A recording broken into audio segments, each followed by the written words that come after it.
Shalom Bapak Ibu. Bagaimana kabarnya? Puji Tuhan. God is good. All the time. Iya, puji Tuhan Bapak Ibu. Selamanya Tuhan kita itu baik. Ya, hari ini kita ibadah, khusus ibadah spesial di mana kita memperingati kenaikan Tuhan kita ke surga. Ya, hari ini kita sama-sama setelah 40 hari yang lalu dia mati dan kemudian dia bangkit di hari ketiga dan hari ke-40 hari ini dia naik ke surga. Puji Tuhan Bapak Ibu, di mana firman Tuhan berkata di Kisah Rasul 1 ayat ke-10. Firman Tuhan berkata Kisah Rasul 1 ayat ke-10. Ya, dikatakan ketika mereka sedang menatap ke langit, waktu waktu Tuhan naik, jadi murid-murid itu mereka tuh menatap ke langit, tiba-tiba berdirilah dua orang yang berpakaian putih dekat mereka. Dan berkata kepada mereka, "Hai orang-orang Galilea, mengapa kamu berdiri melihat ke langit? Yesus ini yang terangkat ke sorga, meninggalkan kamu, akan datang kembali. Dengan cara yang sama seperti kamu melihat dia naik ke sorga." Bapak Ibu, peristiwa 2000 tahun lalu, Tuhan mengajak murid-muridnya ke Bukit Zaitun. Dan di sana diceritakan dia mulai naik ke atas Bapak Ibu. Dan dikatakan mereka, murid-muridnya melihat ke atas, perhatikan Tuhan naik ke sorga. Tiba-tiba ada dua orang, malaikat Tuhan berpakaian putih dan berkata kepada mereka, "Hai orang-orang Galilea, mengapa kamu berdiri melihat ke langit? Yesus ini yang terangkat ke sorga, meninggalkan kamu, akan datang kembali." Jadi Tuhan naik ke sorga, tapi kelak nanti dia akan datang kembali Bapak Ibu. Dengan cara yang sama seperti dia naik. Berarti nanti dia akan turun kembali Bapak Ibu ke dunia ini.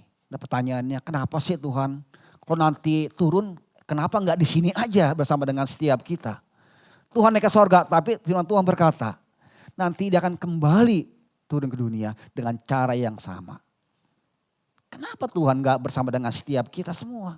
Kenapa enggak Tuhan bersama-sama dengan kami? Kan bersama dengan Tuhan kan luar biasa. Betul ya? Ada Tuhan Yesus, juru selamat kita bersamaan kita. Itu kan luar biasa. Kenapa Tuhan naik? Ada 3 pesan yang ingin dibagikan kenapa Tuhan naik ke sorga.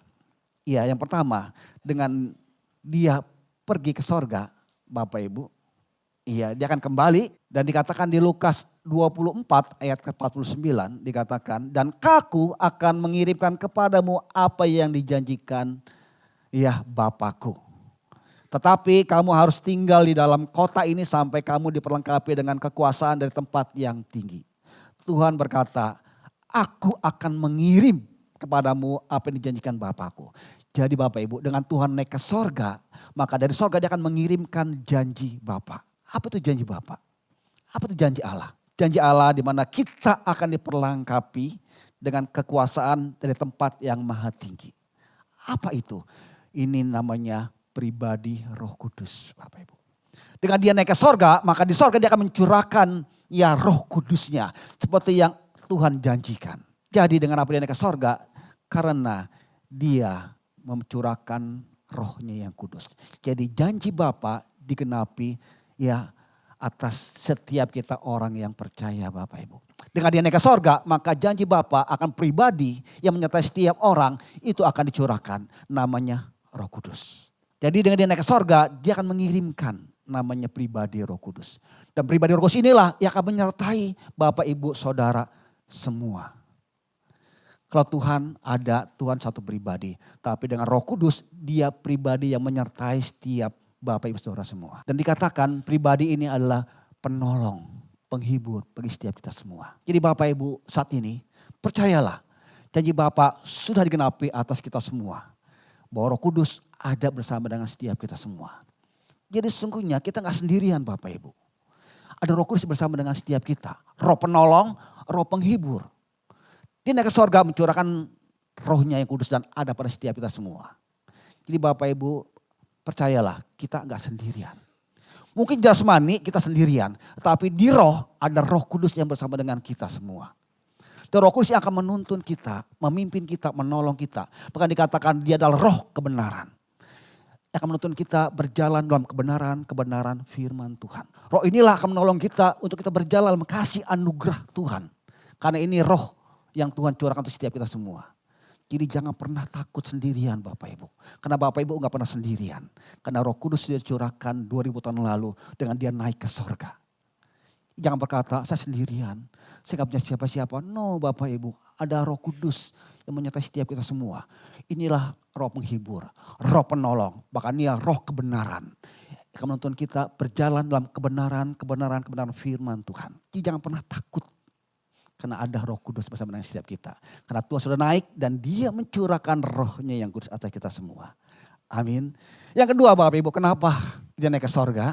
Di Roma 8 ayat 34 dikatakan Bapak Ibu, ketika Yesus Kristus yang telah mati, bahkan lebih lagi yang telah bangkit, yang juga duduk di sebelah kanan Allah, yang malah menjadi pembela bagi kita. Dia duduk di sebelah kanan Allah. Dan sekarang menjadi pembela bagi kita. Tuhan naik ke sorga, dia gak santai Bapak Ibu. Dia gak tidur, gak uncang-uncang kaki Bapak Ibu. Ngopi, enggak. Ya. Tapi dia duduk sebelah kanan Allah Bapa dan dia menjadi pembela bagi setiap kita orang-orang yang percaya. Saat kita bersama Tuhan Yesus, dia di sorga membela setiap kita semua. Kita berdosa, kita minta sama Tuhan, ada pembela kita di sorga Bapak Ibu. Amin. Dia duduk sebelah kanan Bapa memperhatikan kita dan kita datang bersama dia, maka dia akan menjadi pembela kita dengan Bapa di sorga. Bukti bahwa dia mengasihi kita, gak meninggalkan kita Bapak Ibu. Dia saat ini sedang bekerja, memperhatikan setiap kita semua. Menjadi pembela, pengantara kita dengan Bapa di sorga. Karena itulah setiap kita berdoa, berdoalah dalam nama Tuhan Yesus. Karena dalam nama dialah di sorga dia membela setiap kita semua.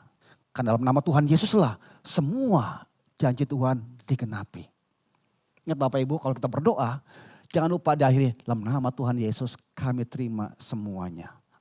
Amin.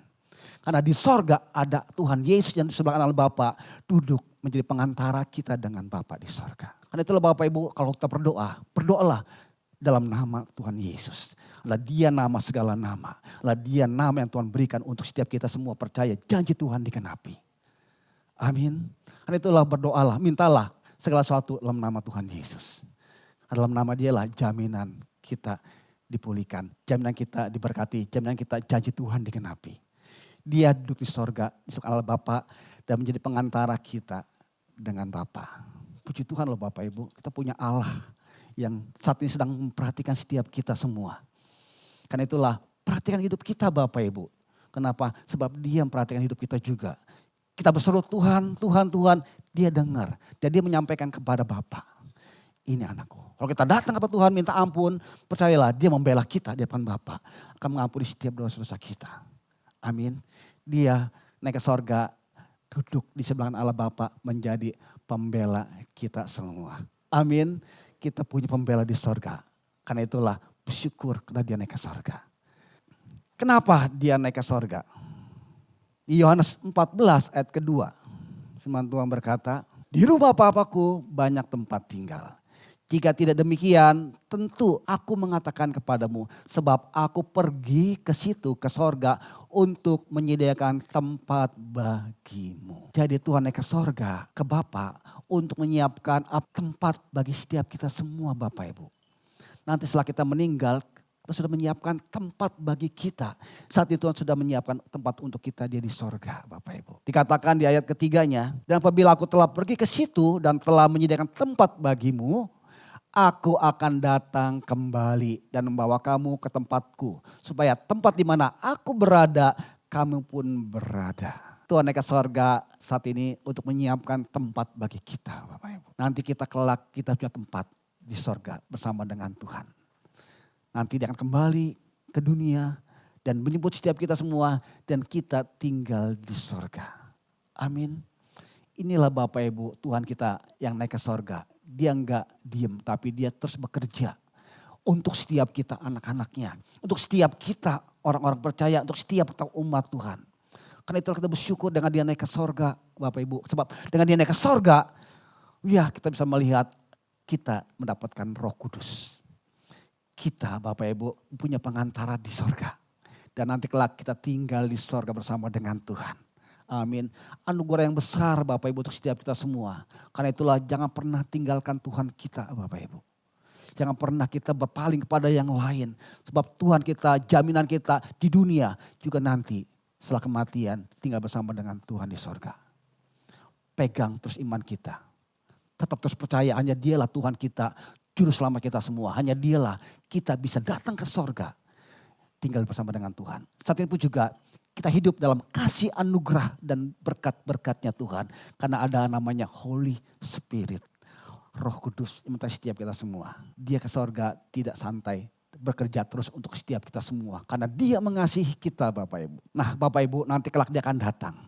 Nah sekarang apa yang harus kita lakukan? Ya sebelum Dia datang ke sorga. Ya Dia akan datang.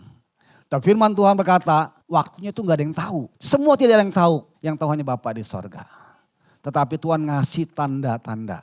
Di Matius 24 kalau kita baca Bapak Ibu, ya tanda-tanda kedatangan Tuhan itu semua sudah digenapi. Sedang digenapi.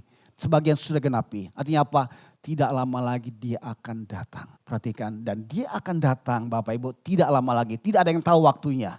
Dia seperti pencuri. Demikian Tuhan datang tuh gak pernah bilang-bilang. Tapi tanda-tandanya sudah digenapi. Kasih semakin dingin. Orang cinta akan uang. Perang di mana-mana. Ya, bencana alam terjadi Bapak Ibu. Itu semua tanda-tanda kedatangan Tuhan. Sedang digenapi Bapak Ibu. Iya, artinya apa? Gak lama lagi. Ya mungkin aja minggu depan, mungkin tahun depan, atau mungkin juga nanti malam kita tiba-tiba Tuhan datang. Nah bagaimana? Apa yang kita persiapkan untuk menyambut Dia datang? Bapak Ibu, Kisah Rasul 1 ayat 11, firman Tuhan berkata, dan berkata kepada mereka, iya yang tadi malaikat Tuhan, hai orang-orang Galilea, mengapa kamu berdiri melihat ke langit? Yesus ini yang terangkat ke sorga meninggalkan kamu akan datang kembali dengan cara yang sama seperti kamu melihat Dia naik ke sorga. Tuhan yang naik ke sorga akan datang kembali kepada kamu seperti Dia naik ke sorga. Siapa tuh orang-orang Galilea? Tuhan datang nanti kepada orang-orang Galilea. Seperti engkau lihat Dia datang, demikian juga kau akan lihat Dia turun. Hanya orang-orang Galilea yang bisa datang melihat Tuhan. Tapi orang Galilea, iya, adalah murid-muridnya Tuhan. Orang Galilea adalah murid-muridnya Tuhan. Galilea tempat di mana Tuhan bertemu dengan murid-muridnya. Galilea tempat yang spesial bagi Tuhan di mana situ banyak terjadi mujizat. Bahkan disitulah Tuhan memilih murid-muridnya. Petrus di Galilea dipilih Tuhan. Bahkan di situ di Galilea juga ya Petrus melakukan mujizat. Galilea bukan bicara tentang oleh Galilea secara harafiah.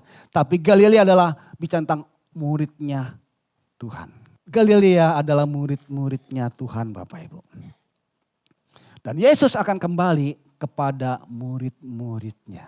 Orang Galilea bukan orang Israel, tapi orang Galilea adalah murid-muridnya Tuhan. Dan saya muridnya Tuhan. Saya akan bahas ada 4 ciri muridnya Tuhan. Ya ciri muridnya Tuhan. Coba cek Bapak Ibu. Ini bukan Bapak Ibu muridnya Tuhan. Yang pertama kita lihat di Yohanes 8 ayat 31. Yohanes 8 ayat 31 firman Tuhan berkata, maka katanya kepada orang-orang Yahudi yang percaya kepadanya, jika kamu tetap dalam firman-Ku, kamu benar-benar adalah murid-Ku. Ciri murid yang pertama adalah di mana ketika firman-Nya ada tetap dalam hati kita. Itulah muridnya Tuhan. Coba cek firman Tuhan ada di hati kita. Artinya apa? Kita tetap percaya hanya Yesuslah Tuhan. Percaya hanya Dialah juru selamat kita. Beriman hanya melalui Dialah kita nanti tinggal bersama dengan Tuhan di sorga. Artinya apa? Senantiasa bersekutu dengan Tuhan Bapak Ibu. Ya, senantiasa mencari Tuhan, bersekutu dengan Tuhan. Dan sehingga firman-Nya itu dalam hati kita. Bahkan Tuhan berkata, kalau firman-Ku dalam hati engkau dan kau dalam hati aku, mintal apa saja maka aku akan memberikan kepadamu. Amin. Jadi ciri yang pertama dari seorang murid adalah senantiasa tinggal dalam firman-Nya Tuhan. Artinya apa? Senantiasa baca firman Tuhan. Merenungkan firman Tuhan. Melakukan firman Tuhan. Membagikan firman Tuhan. Ini artinya tinggal di dalam firman Tuhan. Menjadi persekutuan senantiasa dengan Tuhan. Bahkan firman Tuhan berkata, inilah makanan bagi roh. Kitalah manusia roh. Bapak Ibu ya, saya sampaikan hari Minggu. Kitalah manusia roh. Ya, di mana roh kita perlu dikonsumsi oleh makanan. Dan itu adalah firman Tuhan. Dan ciri murid adalah ketika dia bersekutu dengan firman. Dan firman-Nya tinggal dalam hati dia. Maka itulah muridnya Tuhan. Saya tanya, siapa yang tiap hari baca firman Tuhan? Ya, puji Tuhan, berarti Bapak Ibu itu muridnya Tuhan. Ya, kalau yang belum baca, mulailah hari baca karena saya muridnya Tuhan. tinggal dalam firman Tuhan, itu ciri muridnya Tuhan. Amin. Setiap hari baca firman Tuhan, karena ini makanan untuk roh kita. Karena ini ciri muridnya Tuhan. Artinya apa? Tetap percaya. Dengan kita baca firman Tuhan, kita dikuatkan, kita dipulihkan, kita dapat anugerah kasihnya Tuhan. Dengan firman Tuhan, kita akan berjalan kebenaran firman Tuhan. Hati-hati Bapak Ibu, akhir hari ini ada pengajaran-pengajaran yang berbeda. Ada namanya Kristen progresif. Dan dia Kristen ini menyatakan di luar Yesus itu ada keselamatan. Itu hati-hati. Sebab keselamatan hanya dalam namaku. Akulah jalan, kebenaran, dan kehidupan. Tidak ada seorang pun datang kepada Bapa kalau tidak melalui aku.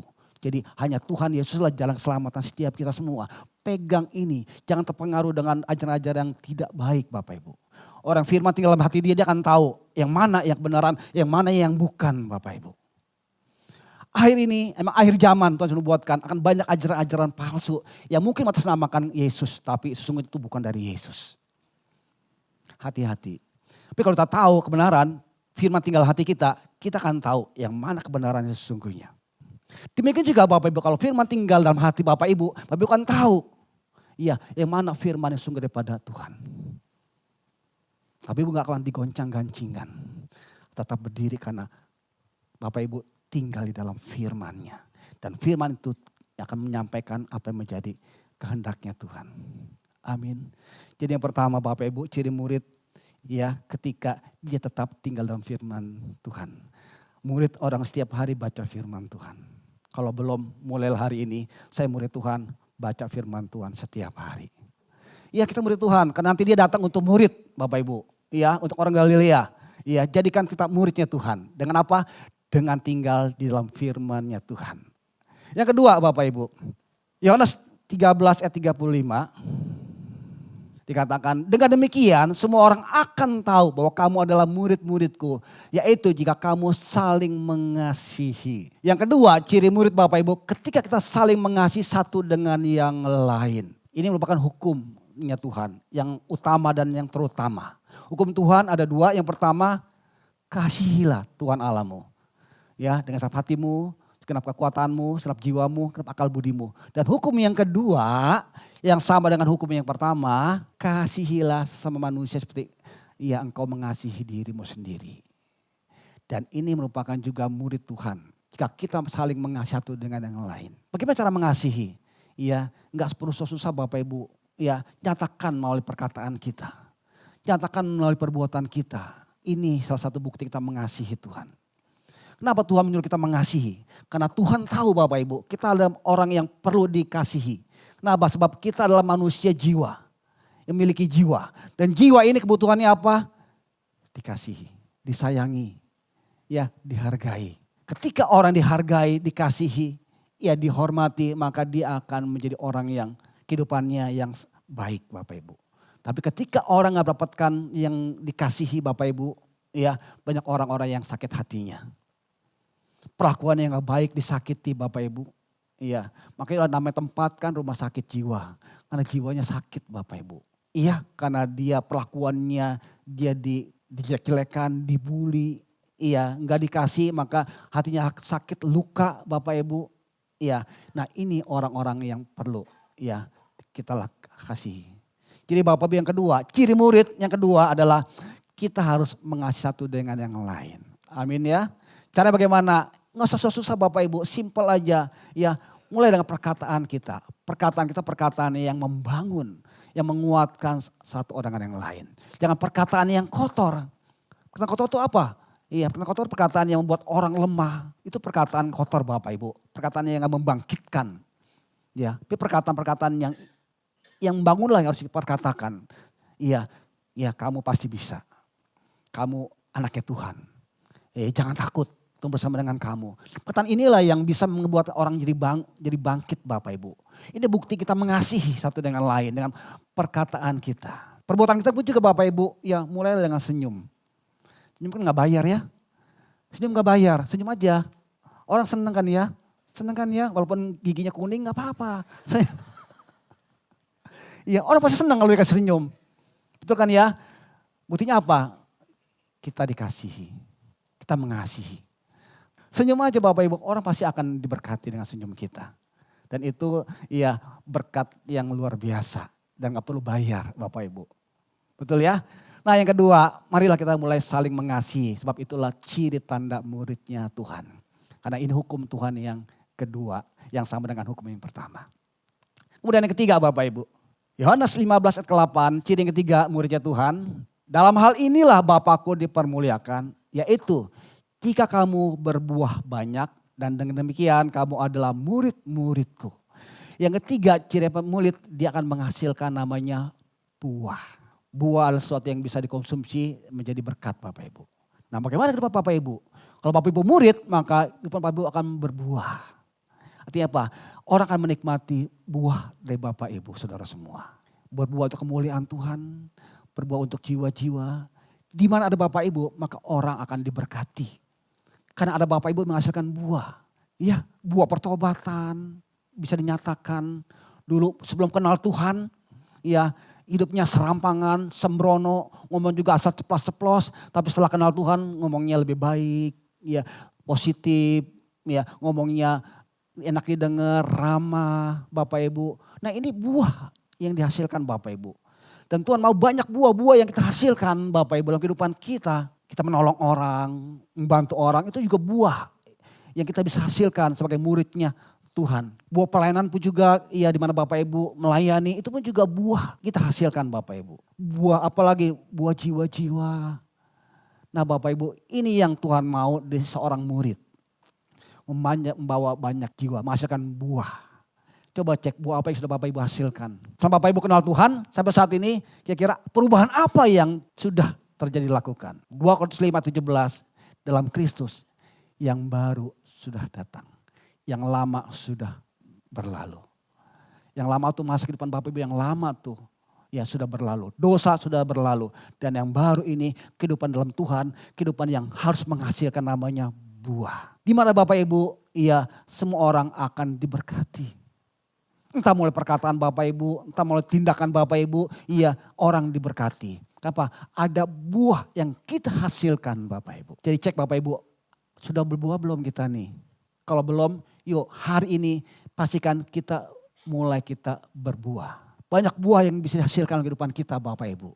Ya, buah pertobatan, buah pelayanan, buah jiwa-jiwa dan masih banyak lagi Bapak Ibu. Yang semuanya itu memuliakan nama Tuhan. Yang semua itu membuat orang kenal Tuhan, orang ikut Tuhan dan orang diberkati Bapak Ibu. Ini buah-buah yang harus kita hasilkan. Amin. Jadi yang ketiga Bapak Ibu, seorang murid itu harus menghasilkan namanya buah-buah. Tuhan nanti datang kepada murid. Dan murid cirinya adalah dia akan menghasilkan namanya buah. Selama kita hidup Bapak Ibu, ya kita harus berbuah. Ya, ayo kita berbuah. Amin. Yang terakhir Bapak Ibu, muridnya Tuhan yang terakhir, cirinya di Kisah Rasul 2 ayat ke-42. Mereka bertekun dalam pengajaran rasul-rasul dan dalam persekutuan. Dan mereka selalu berkumpul untuk memecahkan roti dan berdoa. Murid ciri yang keempat Bapak Ibu, mereka bertekun dalam pengajaran. Artinya apa? Mereka belajar ya kebenaran-kebenaran firman Tuhan. Dan dalam persekutuan.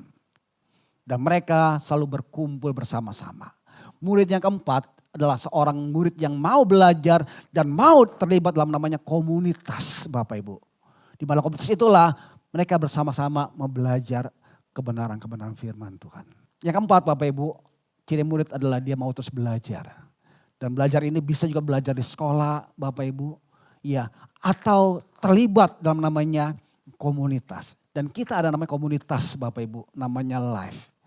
Disitulah Bapak Ibu akan belajar jadi murid dan dimuridkan. Dan nanti kelak Bapak Ibu juga akan bisa memuridkan lagi. Goal murid Tuhan itu bukannya sertifikat. Goal murid Tuhan bukannya ijazah. Tapi goal muridnya Tuhan adalah keserupaan kita dengan Tuhan Yesus.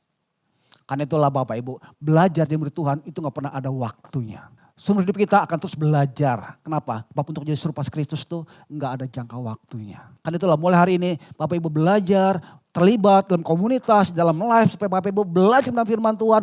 Terus semakin bertumbuh menjadi serupa seperti Kristus. Bapak Ibu ikut dalam life, komunitas. Karena disitulah Bapak Ibu akan diajar, belajar bersama-sama untuk melakukan kebenaran firman Tuhan. Bersama-sama belajar tentang firman Tuhan, menjadikan pelaku firman Tuhan. Di situ Bapak Ibu bersama-sama bertumbuh di dalam Tuhan. Karena ini murid, ciri murid dia belajar dan terlibat dalam namanya komunitas. Amin. Jadi Bapak Ibu 4 ciri inilah yang hari ini saya mau bagikan untuk Bapak Ibu ketahui. Ya, bahwa Tuhan datang khusus untuk murid-muridnya. Dan murid-murid Tuhan adalah murid-murid yang senantiasa bersatu dengan Tuhan. Murid yang senantiasa, inilah orang-orang nanti Tuhan akan datang kepada mereka. Jadi Bapak Ibu, yang terakhir, Tuhan datang dan akan kembali khusus kepada orang-orang Galilea. Kepada murid-murid Tuhan. Karena itulah persiapan diri kita saat ini jadi muridnya Tuhan. Kenapa? Sebab dia datang untuk murid-muridnya. Amin.